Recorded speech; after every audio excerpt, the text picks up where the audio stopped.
Our next presenter is Rob Brundle. Rob is a nurse's husband that happens to be lucky enough to be appointed as a licensed local pastor to Trinity United Methodist in Kearns, Utah. Contrary to several vicious rumors, he is not the associate district superintendent. Rob enjoys hiking and skiing in the Wasatch Mountains with his wife, Claudia. And most recently, he added biking to his love of running and swimming so that his friends can drag him along to triathlons. Just for some fun. Oh, you're dumb. You're crazy. The evening.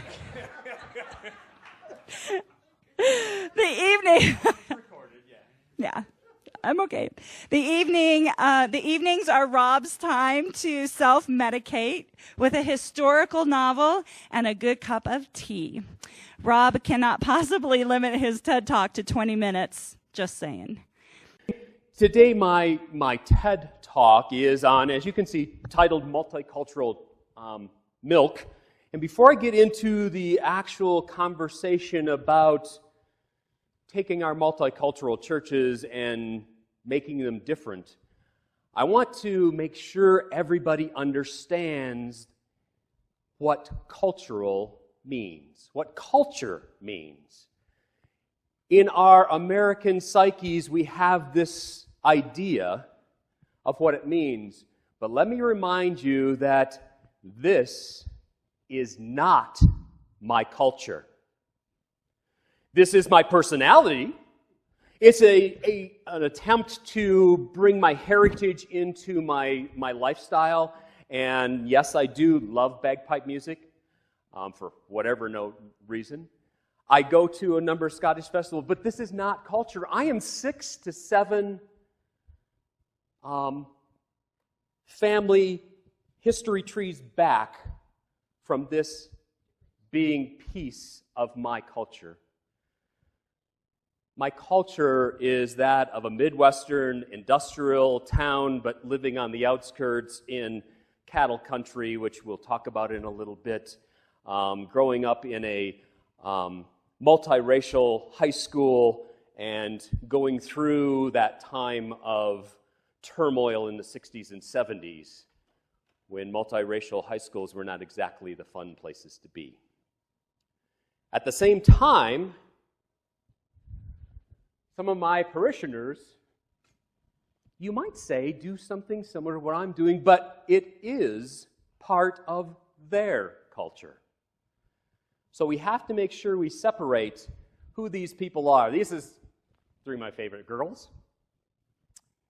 That's Vale on your left, and Alice in the middle, and Moala on the right-hand side. At the same time, I have a whole other group of, and maybe that's a good time to explain what my crazy mixed-up church really is. I have 8 cultures going at any one time inside my church. I have my Anglo culture that's mixed from around the different places in the country. I have a long-standing Tongan presence that they have their own Tongan language service. Recently, we added a Samoan speaking service. I have a group of Seventh-day Adventist Latinos that share our place on Saturdays and throughout the week. I have a group of homeschooling folks who are mostly LDS that take over our building every Tuesday. And I say mostly LDS because a few of them have multiple mothers. I'll just leave it at that. I have another whole group that comes in called the Turn Community, which are kids who are both mentally and physically handicapped. So we have that culture going on. And I say that's just the starting point. We have to remember that all of our churches are multicultural. Not as blatantly multicultural as mine sometimes, but there are a few of you that are real close to that. I know First Church Downtown has quite an Urdu population as well as some Pacific Islander as well and things. So we're there. I'm going to leave this up here right now just to remind people that cultural is more than a way of dress. It is certainly more than how much melanin you have under your skin. Recently, actually it's almost a year ago now, I had a discussion with one of my younger Pacific Islanders. He came in all upset and he said, "I just got a traffic ticket, Pastor Rob. I'm tired of being profiled because I'm black." And I laughed. He didn't take it very well. I said, "You have to understand that I grew up in Flint, Michigan, in a multiracial high school. I grew up, my sister could sing every word of every Supremes music. I was more into Stevie Ray Vaughan at the time. The church down the street was an AME church of where we went every Wednesday for ribs and chicken because it was spectacular." And I looked him in the eye, I said, "I understand what you're saying, but culturally, I am more black than you are." It took me a while to explain through that as a second-generation Pacific Islander, he was a person of color, but you got to be careful of claiming a culture outside of your own. So, what does that have to do with multicultural milk? As I said, I grew up in Michigan, and I grew up on the outskirts of Flint, Michigan, which was at one time the most important city in the world. Anybody know what the expanse of what Flint, Michigan used to be? It was the birthplace of General Motors, the largest corporation in the world. This little tiny town of 200,000 at the time had a major symphony. It had all this amazing scientific stuff we could go see in an art museum that they finally sold off last year to help pay for the water bill that they couldn't afford anymore because it's fallen on such hard times.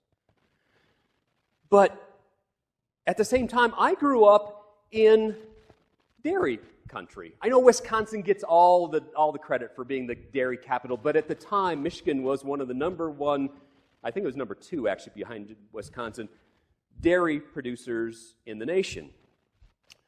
So when I was trying to think of how do we look at our multicultural congregations and what do we do with them, I thought I'd share something that you probably all know, but rarely looked at as kids, because I think most of you are here over 20.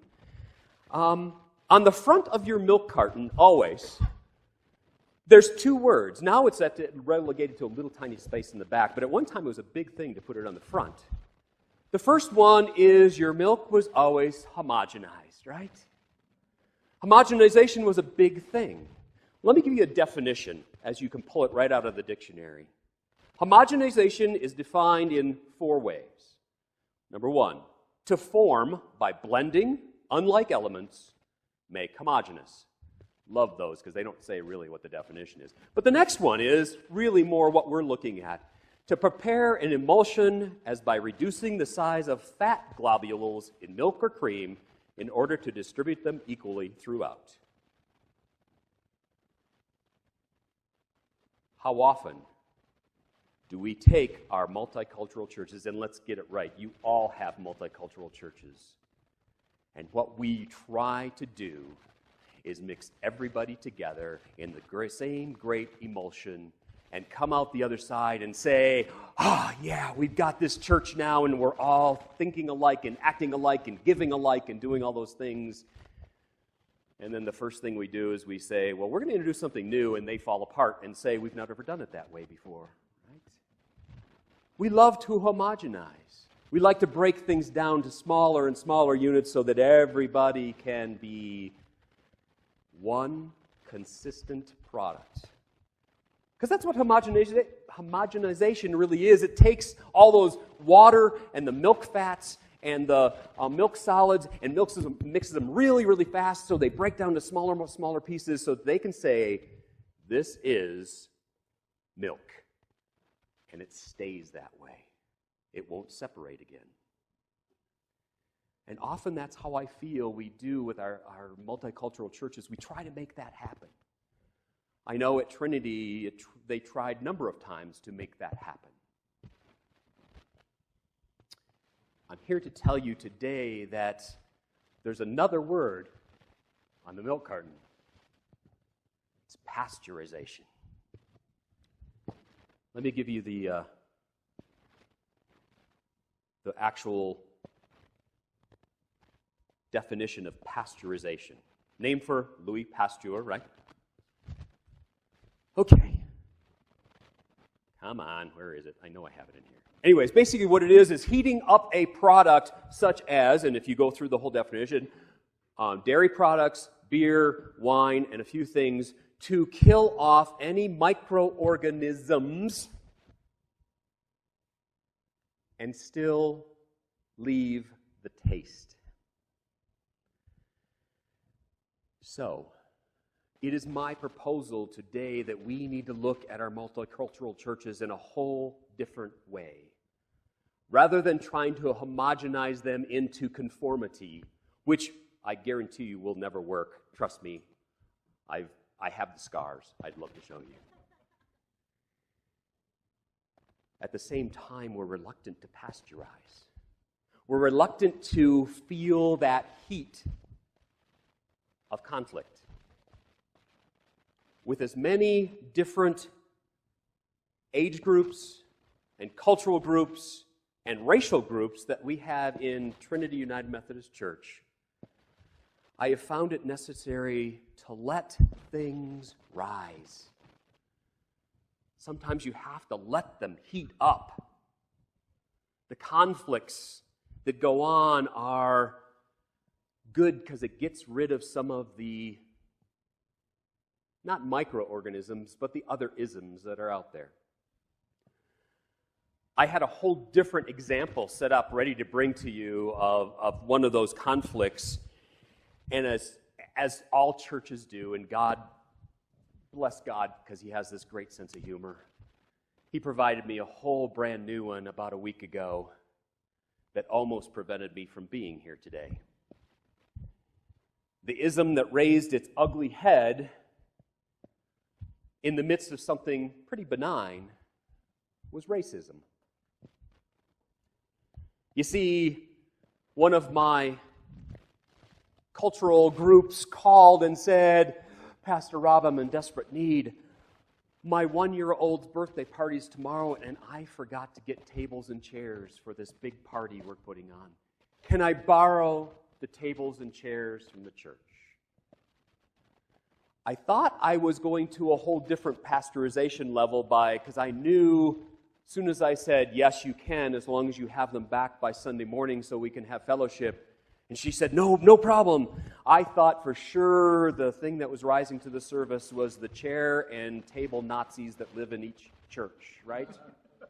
I figured, okay, finally I'm going to have to confront them and say, this is okay. This is who we are. What I wasn't prepared for was a other parishioner making it a racial issue. Those people issues. We have lots of those people. One of the most fun things about bringing our Seventh-day Adventist folks in is we had a whole nother those people we could point at when the toilet paper ran out in the bathrooms, right? But this wasn't funny. The young woman went to pick up the tables and chairs she needed for this blessed event of a first birthday. And in that culture, it is a big thing.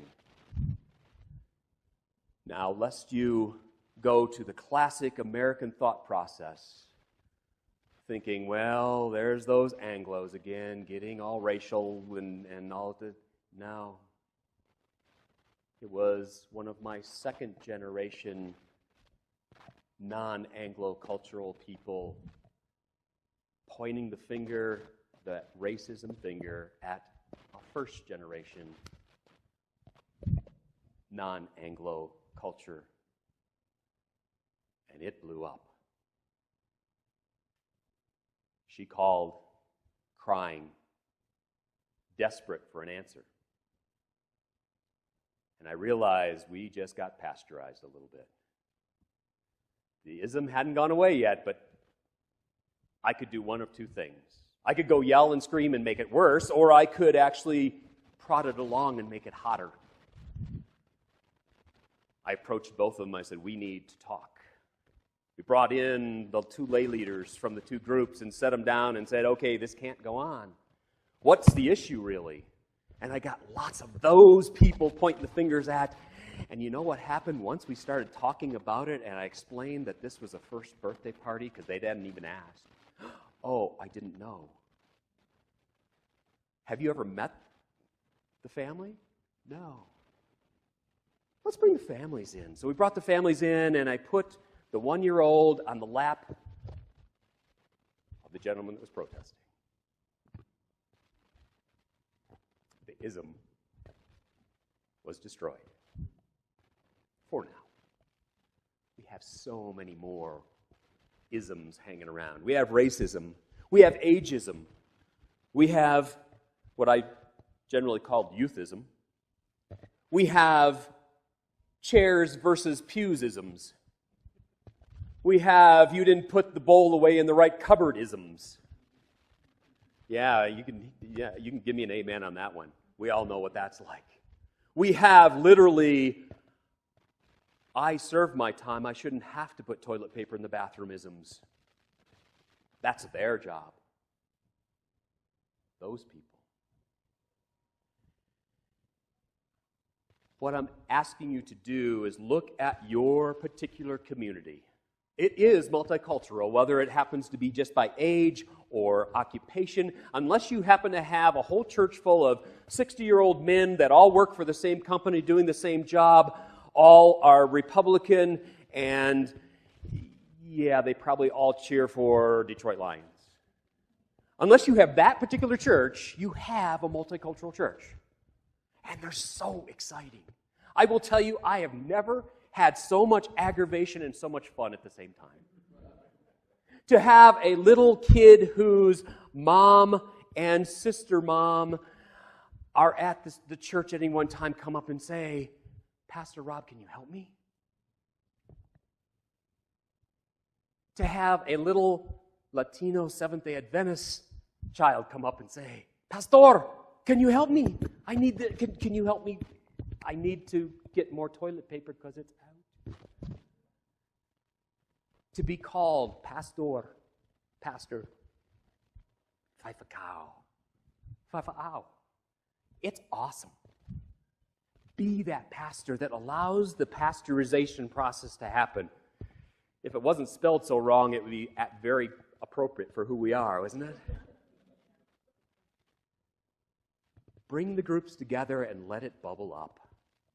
You will see, as I have, that the conflicts do get to a heated point where you have to be a moderator sometimes. And I will tell you explicitly, pasteurization is absolutely exhausting. There was a time, and I think I told one of you here that last Thursday, some of you know that the DS office is in my church. I was ready to go into his office and just say, get me the hell out of here. Luckily, he wasn't in.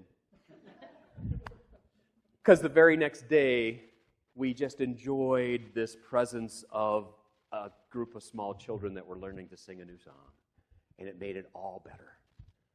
We went through White Sunday, which you saw the pictures of our Samoan group, just the kids just beaming and being part of who we are.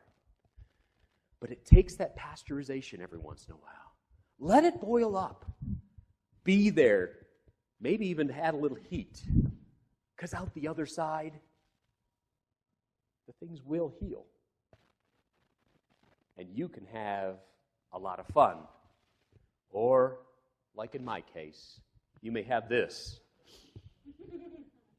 as your new theme song. Be a pastor, they said. It'll be fun, they said. Trust me, it's fun. When you appear like this in front of your congregation on Heritage Sunday or some other Sunday where you just feel like being a little silly. and know that those people love you for who you are, for being the pastor that's in the middle of the pasteurization process. And all God's children said? Amen. I didn't plan on preaching, but that's what I felt like there for a minute.